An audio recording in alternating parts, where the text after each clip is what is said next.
ಎಲ್ರಿಗೂ ನಮಸ್ಕಾರ. ನಾನು ನಿಮ್ಮ ಮನೆ ಮಗಳು ಪುಷ್ಪ. ಎಲ್ಲರೂ ಹೇಗಿದ್ದೀರಾ? ಐ ಹೋಪ್ ಎಲ್ಲರೂ ಚೆನ್ನಾಗಿದ್ದೀರಾ ಅಂತ ಭಾವಿಸ್ತಾ ಇವತ್ತಿನ ವಿಡಿಯೋನ ಶುರು ಮಾಡ್ತಾ ಇದ್ದೀನಿ. ಇವತ್ತಿನ ವಿಡಿಯೋ ವಿಶೇಷತೆ ಏನಪ್ಪ ಅಂತ ಅಂದರೆ, ಎಲ್ಲರಿಗೂ ಗೊತ್ತಿರೋ ಹಾಗೆ ನನ್ನ ಕಂಟೆಂಟ್ ಬಂದು ರಂಗೋಲಿ. ಅಂದರೆ ರಂಗೋಲಿ ಚಾನಲ್ ಆಗಿರೋದ್ರಿಂದ ರಂಗೋಲಿ ಬಿಟ್ಟು ಬೇರೆ ಏನೂ ಮಾತಾಡೋದಿಲ್ಲ ಅನ್ನೋದು ನಿಮಗೆಲ್ರಿಗೂ ಗೊತ್ತಿದೆ. ಇವತ್ತಿನ ಸಂಚಿಕೆಯಲ್ಲೂ ಹಾಗೆಯೇ ರಂಗೋಲಿಗೆ ಸಂಬಂಧಪಟ್ಟಂತೆ ಕೂಡ ನಾನು ವಿಡಿಯೋನ ಮಾಡ್ತಾ ಇರೋದು.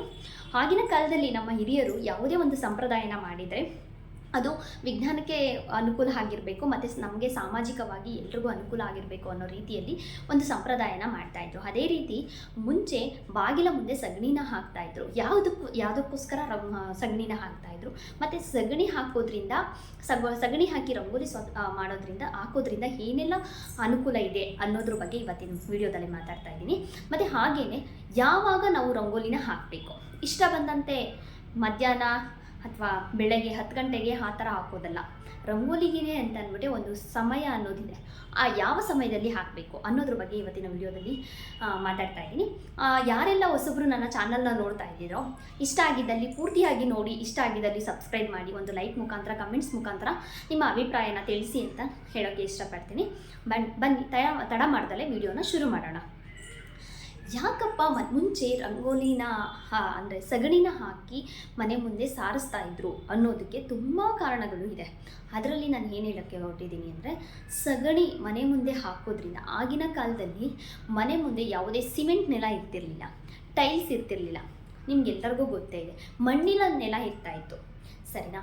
ಆ ಮಣ್ಣಿನ ನೆಲನ ಮೊದಲು ಎದ್ದು ಸ್ವಚ್ಛಗೊಳಿಸಿ ನಂತರ ಸಗಣಿನ ಹಾಕಿ ಆಮೇಲೆ ಒಂದು ರಂಗೋಲಿನ ಹಾಕಿ ಬಿಡ್ತಾಯಿದ್ರು. ಇದರಿಂದ ನಮಗೇನಪ್ಪ ಪ್ರಯೋಜನ, ವಿಜ್ಞಾನವಾಗಿ ಏನು ಪ್ರಯೋಜನ ಇದೆ ಅಂದರೆ, ವೈಜ್ಞಾನಿಕವಾಗಿ ಮತ್ತು ಸಾಮಾಜಿಕವಾಗಿ ಏನಪ್ಪ ಪ್ರಯೋಜನ ಇದೆ ಅಂತಂದರೆ, ಸಗಣಿ ಮನೆ ಮುಂದೆ ಹಾಕೋದ್ರಿಂದ ಆವಾಗ ತುಂಬ ಧೂಳು ಬರ್ತಾಯಿತ್ತು ಮನೆಗೆ. ಅಂದರೆ ಮಣ್ಣಿನ ನೆಲ ಇರೋದ್ರಿಂದ ಮನೆಯೊಳಗೆ ಬರುವಂತಹ ಎಲ್ಲರೂ ಮಣ್ಣಿನ ಧೂಳನ್ನು ತಗೊಂಡು ಕಾಲಿನಲ್ಲಿ ಬರ್ತಾಯಿದ್ರು. ಅದರಿಂದ ನೆಗೆಟಿವ್ ಥಾಟ್ಸ್ ಕೂಡ ಬರ್ತಾಯಿತ್ತು ಅನ್ನೋ ಕಾರಣಕ್ಕೆ ಮೊದಲು ರಂಗೋಲಿನ ಹಾಕಿ ಸಗಣಿ ಹಾಕೋದ್ರಿಂದ ಮಣ್ಣು ಧೂಳು ತುಂಬ ತಡೆಯುತ್ತೆ ಸಗಣಿ. ಅಂದರೆ ಅದು ಪ್ಯಾಚಪ್ ಮಾಡೋದ್ರಿಂದ ಧೂಳು ಕಮ್ಮಿ ಆಗುತ್ತೆ, ಅದು ಒಂದು ಕಾರಣ. ಮತ್ತು ಇನ್ನೇನೆಂದರೆ, ಹುಳ ಹಪ್ಪಟೆಗಳು ಬರಬಾರ್ದು ಅಂತಂದರೆ ಮೊದಲು ಹಾವುಗಳು ಸಗಣಿ ಹಾಕಿರೋವಂಥ ಜಾಗಕ್ಕೆ ಹಾವುಗಳು ಬರೋದಿಲ್ಲ. ಯಾಕೆ ಅಂದರೆ ಸಗಣಿ ಎಲ್ಲಿರುತ್ತೋ ಅಲ್ಲಿ ಹಾವು ಬರೋದಿಲ್ಲ. ಅದು ವೈಜ್ಞಾನಿಕವಾಗಿ ಸಂಶೋಧನೆ ಆಗಿರೋವಂಥದ್ದು. ಮತ್ತು ಆವಾಗ ಒಳಗಡೆ ಕ್ರಿಮಿಕೀಟಗಳು ಬರೋದಿಲ್ಲ, ಹುಳ ಹಪ್ಪಟೆಗಳು ಬರೋದಿಲ್ಲ ಅನ್ನೋ ಕಾರಣಕ್ಕೆ ಸಗಣಿನ ಹಾಕ್ತಾಯಿದ್ರು. ಸಗಣಿನ ದಾಟಿ ಕೂಡ ಮುಂದೆ ಬಂದರೆ ಅದಕ್ಕೆ ಬಾಗಿಲಿಗೆ ಹೊಸಲಿಗೆ ಅರಿಶಿನ ಸವರಿ ಇಡ್ತಾಯಿದ್ರು. ಇದರಿಂದ ಕ್ರಿಮಿಕೀಟಗಳು ಒಳಗಡೆ ಬರೋದು ತಡಿತಾ ಇದ್ದು. ಆದ್ದರಿಂದ ಬಾಗಿಲಿನ ಹೊಸಲಿಗೆ ಅರಿಶಿನ ಸವರಿ ಅರಿಶಿನ ಕುಂಕುಮದಿಂದ ಅಲಂಕಾರ ಮಾಡಿ ಮತ್ತು ಹೂವು ರಂಗೋಲಿಯಿಂದ ಅಲಂಕಾರನ ಮಾಡ್ತಾಯಿದ್ರು. ಮತ್ತು ಯಾಕೆ ಒಂದು ಸಮಯ ಇದೆ ರಂಗೋಲಿ ಹಾಕೋಕ್ಕೆ ಅಂತ ಅಂದರೆ, ರಂಗೋಲಿನ ಯಾವಾಗ ಅಂದರೆ ಆವಾಗ ಹಾಕಬಾರ್ದು, ಅದಕ್ಕೆ ಆದ ಒಂದು ಸಮಯ ಇದೆ. ಯಾವಾಗ ಅಂತಂದರೆ, ಸೂರ್ಯ ಉದಯ ಆಗುವ ಮುಂಚೆ ಬಾಗಿಲಿಗೆ ರಂಗೋಲಿನ ಹಾಕಬೇಕು.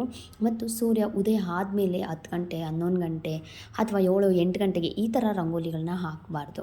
ಅದಕ್ಕೆ ಅಂತ ಒಂದು ಸಮಯನ ನಿಗದಿಪಡಿಸಿದೆ. ಸೊ ಆ ಟೈಮಲ್ಲಿ ಹಾಕಿದ್ರೆ ತುಂಬ ಒಳ್ಳೆಯದು ಅಂತೀವಿ. ಯಾಕಂದರೆ ಸೂರ್ಯನ ಬರಮಾಡ್ಕೊಳ್ಳೋದು ಒಂದು ರಂಗೋಲಿ ಮತ್ತು ಬಾಗಿಲಿಗೆ ನೀರಿಂದ ಹಾಕಿ ಸೂರ್ಯನ ಬರಮಾಡ್ಕೊಳ್ಳೋದು ಅಂತ ಹೇಳ್ತೀವಿ. ಸೊ ಅದಕ್ಕೆ ಸೂರ್ಯ ಉದಯ ಆಗುವ ಮುಂಚೆ ಬಾಗಿಲಿಗೆ ನಾವು ರಂಗೋಲಿನ ಹಾಕಬೇಕು ಅನ್ನೋದು ಪ್ರತೀತಿ ಇದೆ, ಮತ್ತು ಅದು ನಮ್ಮ ಸಂಪ್ರದಾಯ ಕೂಡ ಹೌದು. ಇದೇ ರೀತಿ ನಾನಿವತ್ತು ನಿಮಗೆ ಒಂದು ರಂಗೋಲಿನ ತೋರಿಸ್ತಾ ಇದ್ದೀನಿ. ಏನು ಅಂತ ಅಂದರೆ, ಚಿಕ್ಕ ಪುಟ್ಟ ರಂಗೋಲಿಗಳು ಬೇಕು ಅಂತ ಒಬ್ಬರು ರಿಕ್ವೆಸ್ಟ್ ಮಾಡಿದರು. ಪುಟ್ಟ ಪುಟ್ಟ ರಂಗೋಲಿಗಳನ್ನ ತೋರಿಸಿ ನನಗೆ ತುಂಬ ಈಸಿ ಆಗುತ್ತೆ ಹಾಕೋದಕ್ಕೆ, ಕಲ್ತ್ಕೊತೀನಿ ಅಂತ. ಅದಕ್ಕೋಸ್ಕರ ಆ ರಂಗೋಲಿಗಳನ್ನ ತೋರಿಸ್ತಾ ಇದ್ದೀನಿ.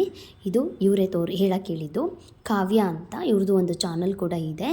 ಸೊ ಇವರು ನನಗೆ ರಿಕ್ವೆಸ್ಟ್ ಹೇಳಿದ್ರೋದ್ರಿಂದ ಪುಟ್ಟ ಪುಟ್ಟ ರಂಗೋಲಿಗಳನ್ನು ತೋರಿಸಿ ನನಗೆ ಬಿಡೋಕ್ಕೆ ತುಂಬ ಈಸಿ ಆಗುತ್ತೆ ಅಂತ ಹೇಳಿದರು. ಸೊ ಅವರಿಗೋಸ್ಕರ ಅವರು ಕೇಳ್ಕೊಂಡಂತಹ ರಂಗೋಲಿನ ನಾನಿವತ್ತು ತೋರಿಸ್ತಾ ಇದ್ದೀನಿ. ಇದನ್ನು ಬಾಗಿಲಿಗೆ ಮತ್ತು ಬಾಗಿಲಿಗೂ ಹಾಕ್ಬೋದು, ತುಳಸಿ ಕಟ್ಟೆ ಮುಂದೆನೂ ಹಾಕ್ಬೋದು. ಬನ್ನಿ, ತುಂಬ ಸಿಂಪಲ್ಲಾಗಿದೆ, ತುಂಬ ಈಸಿಯಾಗಿದೆ, ಕ್ವಿಕ್ಕಾಗಿ ಕೂಡ ಹಾಕ್ಬೋದು. ಕಾವ್ಯ ಅವರೇ, ಇವ್ರ ಹೆಸರು ಕಾವ್ಯ ಅಂತ. ಇವ್ರದ್ದು ಒಂದು ಚಾನಲ್ ಇದೆ, ಚಿಕ್ಕು ಕನ್ನಡ ಲಾಗ್ಸ್ ಅಂತ. ಇವ್ರದ್ದು ಒಂದು ಚಾನಲ್ ಇದೆ. ಸೊ ಇವರು ನನಗೆ ರಿಕ್ವೆಸ್ಟ್ ಕಳಿಸಿದ್ರು. ಈ ಥರ ಬೇಕು ಅಂತ ಅಂದ್ಬಿಟ್ಟು. ಸೊ ಅವರಿಗೋಸ್ಕರ ನಾನು ಈ ರಂಗೋಲಿನ ತೋರಿಸ್ತಾ ಇದ್ದೀನಿ. ಕಾವ್ಯ ಅವರೇ, ಈ ರಂಗೋಲಿ ನೋಡಿ ಮತ್ತು ಹೇಗಿದೆ ಅಂತ ನನಗೆ ಕಮೆಂಟ್ಸ್ ಮುಖಾಂತರ ತಿಳಿಸಿ ಅಂತ ನಾನು ಕೇಳ್ಕೊತಾ ಇದ್ದೀನಿ. ತುಂಬ ಸ್ಮಾಲ್ ರಂಗೋಲಿಗಳು, ಅಂದರೆ ತುಂಬ ಬ್ಯೂಟಿಫುಲ್ಲಾಗಿ ಕಾಣುತ್ತೆ, ತುಂಬ ಈಸಿಯಾಗಿ ಕೂಡ ಹಾಕ್ಬೋದು. ನಾನು ನಿಮಗೆ ಸಹಾಯ ಆಗಲಿ ಅಂದ್ಬಿಟ್ಟು ಚುಕ್ಕಿ ಕೂಡ ಇಟ್ಟು ನಾನು ನಿಮಗೆ ತೋರಿಸ್ತಾ ಇದ್ದೀನಿ. ಇದನ್ನು ತುಳಸಿ ಕಟ್ಟೆ ಮುಂದೆನೂ ಹಾಕ್ಬೋದು ಮತ್ತು ಬಾಗಿಲು ಮುಂದೆನೂ ಹಾಕ್ಬೋದು. ತುಂಬ ಜಾಗ ಕಮ್ಮಿ ಇದೆ ಅನ್ನೋರಿಗೆ ತುಂಬ ಸರಳವಾಗಿ ಹಾಕ್ಬೋದು ಮತ್ತು ಬೇಗ ಏನಿಲ್ಲ ಅಂದರೂ 1 ನಿಮಿಷ ಸಾಕು ಅಂದ್ಕೊತೀನಿ ಈ ರಂಗೋಲಿಗಳನ್ನ ಹಾಕೋಕ್ಕೆ. ಇದನ್ನು ಒಂದು 4 ರೀತಿಯಲ್ಲಿ ನಾನು ತೋರಿಸ್ತಾ ಇದ್ದೀನಿ. ಹೇಗಿದೆ ಅಂತ ನನಗೆ ಕಮೆಂಟ್ಸ್ ಮುಖಾಂತರ ಕಾವ್ಯವರೇ ತಿಳಿಸಿ. ಮತ್ತು ಯಾರೆಲ್ಲ ನನ್ನ ಚಾನಲ್ನ ಈಗ ನೋಡ್ತಾ ಇದ್ದೀರೋ ಅವರು ಪೂರ್ತಿಯಾಗಿ ವಿಡಿಯೋನ ನೋಡಿ ಸಬ್ಸ್ಕ್ರೈಬ್ ಮಾಡಿಕೊಂಡು ನಂತರ ಒಂದು ಕಮೆಂಟ್ಸ್ ಮಾತ್ರ ಲೈಕ್ ಮುಖಾಂತರ ನಿಮ್ಮ ಅಭಿಪ್ರಾಯನ ತಿಳಿಸಿ. ನಿಮಗೆ ಬೇಕಾದ ರಂಗೋಲಿಗಳನ್ನ ತೋರಿಸೋಕ್ಕೆ ನಾನು ಕೂಡ ರೆಡಿ ಇದ್ದೀನಿ. ಸೊ ಅದು ಯಾವ ರೀತಿ ನಿಮಗೆ ರಂಗೋಲಿಗಳು ಬೇಕು ಅಂತ ನನಗೆ ಕಮೆಂಟ್ಸ್ ಮುಖಾಂತರದಲ್ಲಿ ಕೇಳಿದ್ರೆ ನಾನು ಅದೇ ರೀತಿ ರಂಗೋಲಿಗಳನ್ನ ತೋರಿಸ್ತೀನಿ ಅಂತಲೇ ಹೇಳ್ಬೋದು. ನೋಡಿ, ತುಂಬ ಈಸಿಯಾಗಿದೆ.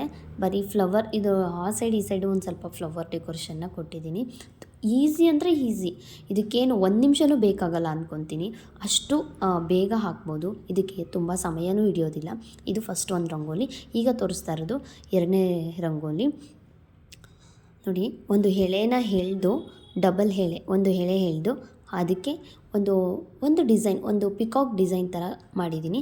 ಸೊ ಇದೆಲ್ಲರಿಗೂ ಇಷ್ಟ ಆಗುತ್ತೆ ಅಂತ ನಾನು ಭಾವಿಸಿದ್ದೀನಿ. ಇಷ್ಟ ಇದೆಯಾ ಅಥವಾ ಆಗಿಲ್ವಾ ಅಂತ ಒಂದು ಸ್ವಲ್ಪ ಕಮೆಂಟ್ಸ್ ಮುಖಾಂತರ ನನಗೆ ತಿಳಿಸಿ.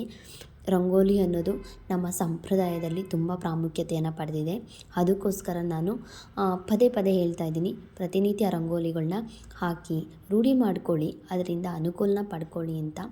ಕೆಲವೊಂದು ರಂಗೋಲಿಗಳು ದೇವರ ಮನೆಗೆ ಸೀಮಿತವಾಗಿದೆ. ಅಂಥ ರಂಗೋಲಿಗಳನ್ನು ನಾನು ಮುಂದಿನ ವಿಡಿಯೋಗಳಲ್ಲಿ ತೋರಿಸ್ತೀನಿ. ಆ ರಂಗೋಲಿಗಳನ್ನು ಹಾಕಿದರೆ ನಮಗೆ ಇಷ್ಟ ಆದದನ್ನು ನಾವು ಅಂದ್ಕೊಂಡಿದ್ದನ್ನು ನಾವು ನೆರವೇರಿಸ್ಕೊಳ್ಬೋದು ಅಂತಲೇ ಹೇಳ್ಬೋದು. ಇದು ನೋಡಿ, ಪಿಕಾಕ್ ಡಿಸೈನ್ ಥರ, ಅಂದರೆ ಒಂದು ಬರ್ಡ್ ಶೇಪಲ್ಲಿ ಕೊಟ್ಟು ಅದಕ್ಕೆ ಒಂದು ಫ್ಲವರ್ನ ಡೆಕೋರೇಟ್ ಮಾಡಿದ್ದೀನಿ. ಇದಕ್ಕೆ ಇನ್ನೂ ಮಾಡ್ಬೋದಿತ್ತು ಡೆಕೋರೇಟು, ಬಟ್ ಸಿಂಪಲ್ಲಾಗಿ ತೋರಿಸೋಕೆ ಅಂತ ಅಂದ್ಬಿಟ್ಟು ನಾನು ತುಂಬ ಪ್ರಯತ್ನ ಪಟ್ಟಿದ್ದೀನಿ. ತುಂಬ ಚಿಕ್ಕ ರಂಗೋಲಿಗಳು ಅಂತ ಕೇಳಿದ್ರಲ್ಲ, ಸೊ ಅದಕ್ಕೋಸ್ಕರ ನಾನು ಚಿಕ್ಕ ರಂಗೋಲಿಗಳನ್ನೇ ಒಂದು 4 ರೀತಿಯಲ್ಲಿ ತೋರಿಸಿದ್ದೀನಿ. ಇದರಲ್ಲಿ ನಿಮಗೆ ಯಾವುದಿಷ್ಟ ಆಯಿತು ಅಂತ ನನಗೆ ಕಮೆಂಟ್ಸ್ ಮುಖಾಂತರ ತಿಳಿಸಿ. ಮುಂದಿನ ವೀಡಿಯೋಗಳಿಗೆ ನನಗೆ ಕಮೆಂಟ್ಸ್ ಮುಖಾಂತರ ತಿಳಿಸಿದ್ರೆ ನಂಗೆ ತುಂಬ ಹೆಲ್ಪ್ಫುಲ್ ಆಗುತ್ತೆ.